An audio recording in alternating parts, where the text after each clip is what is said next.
Hey everyone, have you ever heard of people referring to fashion samples with different words like prototype, pre-production sample, post-production sample, sealed sample? It can be so confusing.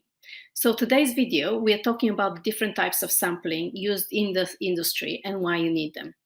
But before I go on and delve into the topic, why not click on the button below and subscribe to our channel? In this way, next time we release a video, you would be the first to know. So, fashion sampling is needed and really necessary for three areas of your business: for design, for marketing, and for sales. When you start designing, very often at the beginning, when you're developing a new idea into a finished product, you would start off by prototyping, by making a sample, your first prototype sample, which in garments very often is referred to as toile. And in the accessories, in the leather accessories industry, it's very often referred to as salpa.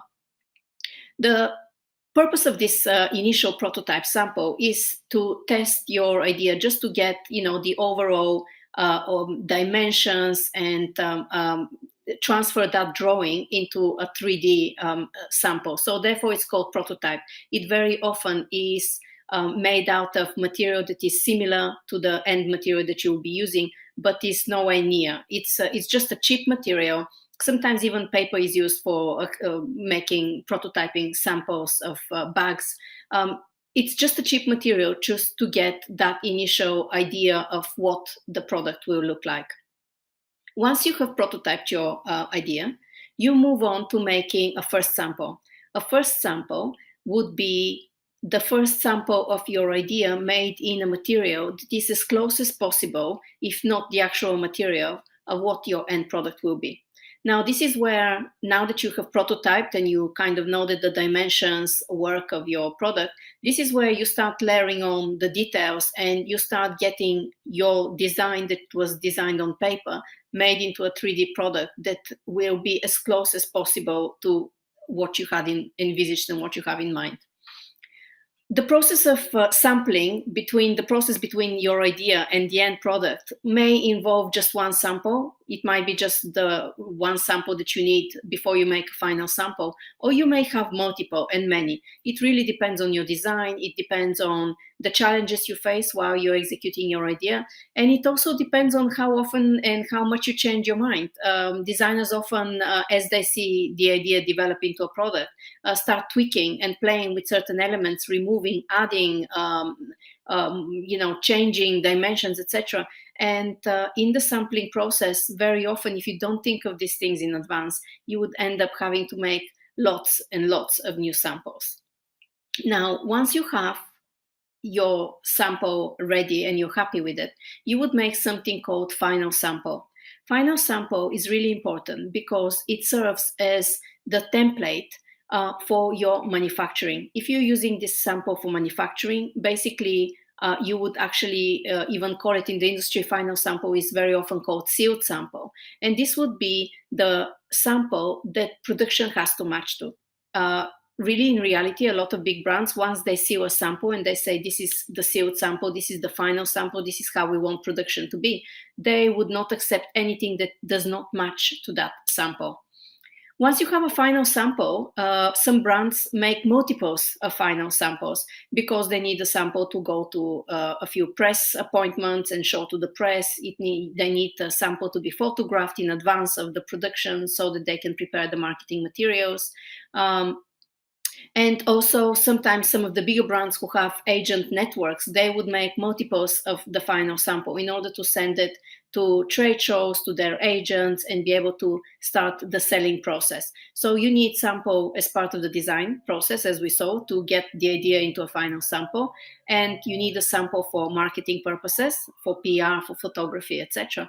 And then you need a final sample made for selling purposes. Now, once your production is underway, what you may sometimes hear people say is they're talking about a pre-production sample.